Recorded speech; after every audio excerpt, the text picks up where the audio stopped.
اور حقیقت میں میرے عزیزوں یہ جمعرات کا دن تھا جب وہ اپنے باپ سے ملاقات کر کے آیا تھا اور اس کو تانا مارا جا رہا تھا منڈے کو جا رہا ہے. تب اس نے کہا تھا جس منڈے کو بھی میرا رب لکھ دے, جس دن بھی لکھ دے کہ اس کو اس دن یہاں سے نکلنا ہے, پوری طاقتیں مل کر کے بھی مجھے دروازے کے اندر نہیں رکھ سکتی.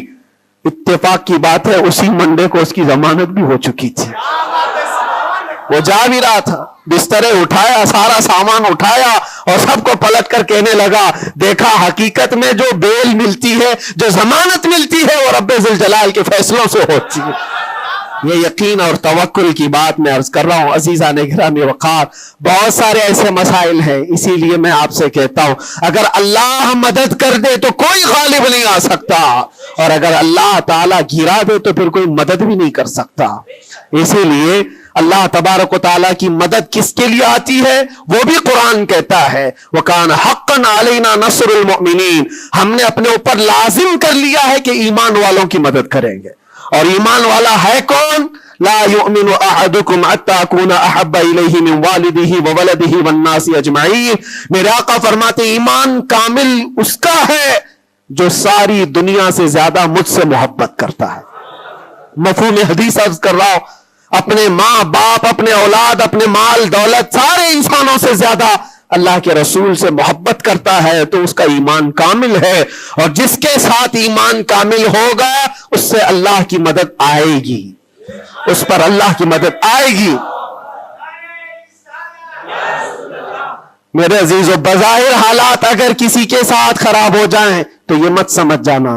میں اکثر ایک بات محسوس کرتا تھا کہ ظالموں نے جس انداز میں بے قصور لوگوں کو بھی قید کیا اور ہمیں بھی زبردستی جن حالات سے گزارا گیا, پھر کبھی عرض کروں گا انسانی فطرت ہے, کبھی کبھار بکھر جاتے ہیں. تقاضا بشریت کے اعتبار سے گھبراہٹ تو ہمیں بھی ہوتی تھی.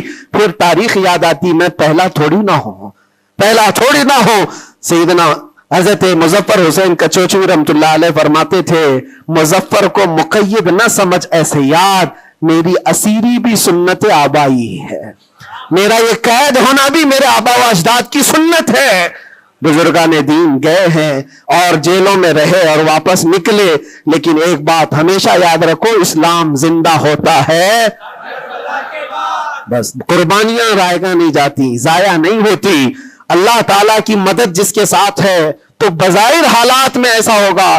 مجھے اچھی طرح سے پتا ہے, پہلے بھی معلوم تھا, میں نے تقریروں میں بہت کہا بھی تھا کہ مجھے اچھا معلوم ہے کہ میری تقریروں کا انجام کیا ہونے والا ہے, نتیجہ کیا ہونے والا ہے. مجھے کیسی دھمکیاں پہلے بھی دی گئی ہیں, ابھی بھی ہے. آنے سے پہلے بھی کچھ لوگوں نے کہا تھا اتنا لمبا ہم نے کٹا دیا, اب تو بھول جاؤ گے, وہ شعر پڑھو گے, یہ شعر پڑھو گے, کیسی تقریریں کرو گے. ہم نے کہا میرے عزیزو, آپ کیا سمجھتے ہو, مچھلی کے تیرنا ختم ہو سکتا ہے, پرندے کا اڑنا ختم ہو سکتا ہے, شیر کا شکار کرنا ختم ہو سکتا ہے, وہ تو جانور ہے, ان کی فطرت نہیں ختم ہوتی. میں غلام مصطفیٰ ہوں, میری فطرت کیا ختم ہوگی.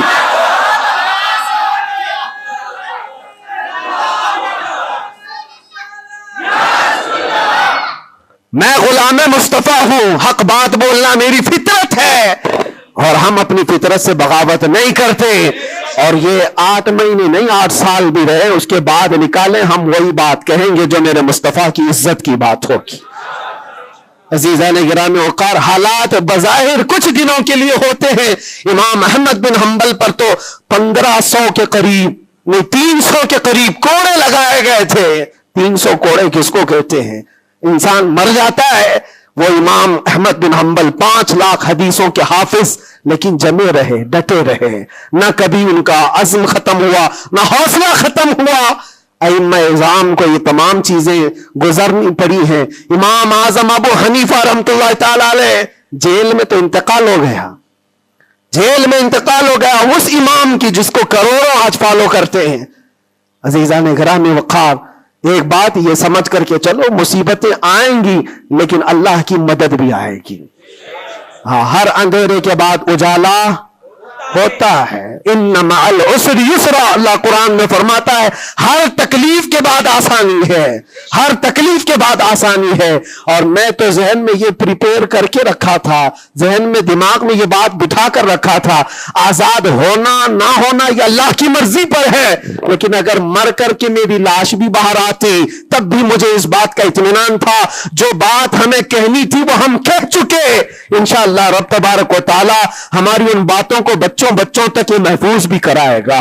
اور مجھے تو باہر کی خبریں زیادہ نہیں ملتی تھی کہ یہاں لوگوں کے دلوں میں کیا جذبات ہیں، بچوں کے دلوں میں کیا جذبات ہیں، لیکن قیدی جب جاتے تھے چھٹی پر 4 دن 5 دن اور واپس آتے تو یہی کہتے ڈسکس تو ہمارا کچھ نہیں ہوتا، آپ کے بارے میں ہمارا خاندان پوچھتا رہتا ہے.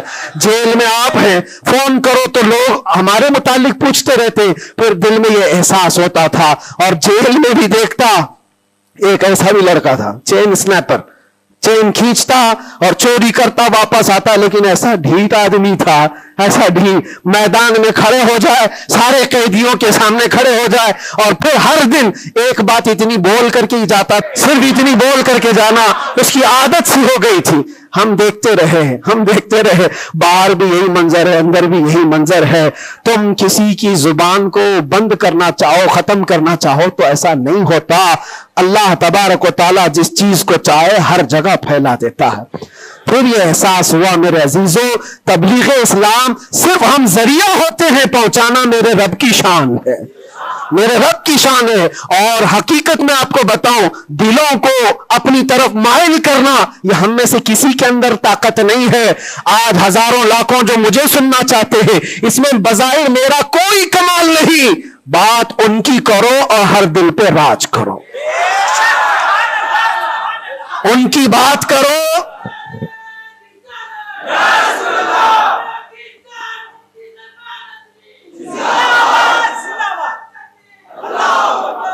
اسی لیے آج کے حالات میں آخری باتیں عرض کر رہا ہوں. میں معذرت چاہتا ہوں، آج تھوڑا سا وقت زیادہ ہوا ہے، اس لیے کہ یہ ہماری مسجد ہے اور ہمارے اوپر کوئی یہاں پابندی نہیں ہے. یہاں پر الحمدللہ جو لوگ بیٹھے ہیں 8 مہینے کے بعد سن رہے، 9 مہینے کے بعد سن رہے ہیں، تو تھوڑی کسر میں بھی نکال لوں. اس لیے میں تھوڑا زیادہ وقت آپ کے ساتھ لے رہا ہوں. ان حالات کے ساتھ جو آپ کو فیصلہ لینا ہے میرے عزیزوں، سوچ سمجھ کر کے اپنا مطالبہ بھی تو رکھو، اپنا مطالبہ بھی رکھو کہ ہم ان لیڈروں کے ساتھ کھڑے ہیں جو 500 روپے بانٹ کر کے گلے میں پٹے ڈلوا کر کے ہمیں نعرے لگوا کر کے گھما لے. بس نہیں، ہمارا مقصد اور ہمارا مطالبہ اتنا ہو، ان حکام، ان لیڈروں کے پاس یہ بات رکھو، میرا گھر میرا محلہ نہ بنا پایا تو کوئی بات نہیں، لیکن اتنا وعدہ کرو کہ میرے مصطفیٰ کی عزت پر جب بات آئے تو تم ڈٹ کر کھڑے رہو گے. یہ گستاخیوں کا ماحول ختم ہونا چاہیے کہ نہیں ہونا چاہیے. اسی لیے میرے عزیزوں، اور بظاہر ہماری بات یہ ہے کہ ہم سب سے ان لوگوں سے محبت ضرور کرتے ہیں جو قوم و ملت اور ملک کی فلاح و بہبودی اور میرے حضور پاک کی عزت کے لیے کھڑے ہوتے ہیں. ہم ان کے ساتھ ہیں کسی بھی طرح سے. ہمارا تو مقصد، ہمارا مشن صرف اتنا ہے، کسی کی جے وجے کیوں پکارے، کیا غرض ہم کو، ہمیں کافی ہے سید اپنا نعرہ، ہمیں کافی ہے سید اپنا نعرہ یا رسول اللہ. ہم اس مشن کے آدمی ہیں. لیکن پھر بھی جن حضرات نے بھی محبتوں کے ساتھ ہمارے نام کو پھیلایا ہے، ان کے مقاصد اگر صرف پولیٹیکل ہیں تو ہمارا ان کے ساتھ کوئی بھی لین دین نہیں، ہمارا ان کے ساتھ کوئی تعلق نہیں. ہاں، اگر اس لیے ہمارے نام کا استعمال کیا یا ہمیں بلایا یا ہمیں کھڑا کیا کہ اللہ کے نبی صلی اللہ تعالی علیہ وسلم کی ناموس اور ان کی عزت کے لیے ہے، تو ہم ہر دن آپ کے ساتھ ہیں، ہم ہر دن آپ کے ساتھ ہیں. لوگوں کو یہ لگ رہا ہے الیکشن آیا ہے، مفتی صاحب اس لیڈر کے پاس جا رہے ہیں، اس لیڈر کے پاس جا رہے ہیں، یہ سب افواہیں بہت ساری پھیلی ہیں. میرے عزیزوں، تھوڑا انتظار کرو. اور میں ان سیاسی نیتاؤں سے بھی کہوں گا، آپ الیکشن میں کنٹریبیوٹ کر رہے ہیں، حصہ لے رہے ہیں، سیاست میں آپ موجود ہیں، آگے بڑھو، ہم آپ کو روک نہیں رہے ہیں. لیکن اگر واقعی مقصد یہ ہے کہ قوم و ملت اور ملک اور میرے دین کی عزت اور حضور پاک کی عزت کے لیے آگے چل کر کے آواز اٹھائیں گے تو میرا آج آپ کے ساتھ کھڑا ہونا کوئی ضروری نہیں. الیکشن گزر جانے تو پھر ہر دن آپ کے ساتھ کھڑے, الیکشن ہو جانے کے بعد بھی ہم کھڑے ہیں آپ کے ساتھ, لیکن الیکشن سے پہلے ہی اگر آپ کو ہمیں چاہیے تو لوگوں میں یہ خلفشار مچا ہوا ہے, ایک خلفشار مچا ہوا ہے کہ مفتی صاحب ناموس رسالت کے اس عظیم مشن کو سیاسی لوگوں کے درمیان پھیلا رہے ہیں. میرے عزیزو, میرا کہیں یہ مقصد نہیں ہے, کہیں یہ مقصد نہیں ہے. اللہ نے جو کرسی دی ہے نا وہ بہت بڑی کرسی ہے. ہم نے جو اللہ تعالیٰ کا انعام ہمارے پاس ہے وہ الیکشن سے حاصل کیا ہوا نہیں ہے, وہ رب کے سلیکشن سے ملا ہوا ہے. ہمارے پاس اللہ تبارک و تعالیٰ کا دیا ہوا وہ انعام کافی ہے, لیکن ان سیاسی حضرات کے ساتھ ہمارا تعلق اسی لیے ہے کہ آپ آواز بلندی کے ساتھ اٹھا سکتے ہو اور سسٹم میں آپ بیٹھ کر کے اپنی قوم, ملک, سب کی فلاح و بہبودی کی بات کر سکتے ہو. اس لیے ہم کھڑے ہیں, اس لیے نہیں کہ آپ 500,000 روپے دے دیں گے, اس لیے نہیں کہ آپ ہمارا گھر, گاڑی, بنگلہ خرید کر کے کچھ دے دیں گے. عزیزان گرامی اوقات, میرے آنے کے بعد سے لے کر آج تک, ابھی تک مہینہ نہیں گزرا ہوگا, لیکن میں نے حالات اتنے دیکھے کہ ہر کوئی یہ چاہتا ہے راتوں رات مجھے دولہا بنا دے. بہت سارے معاملات ایسے دیکھے.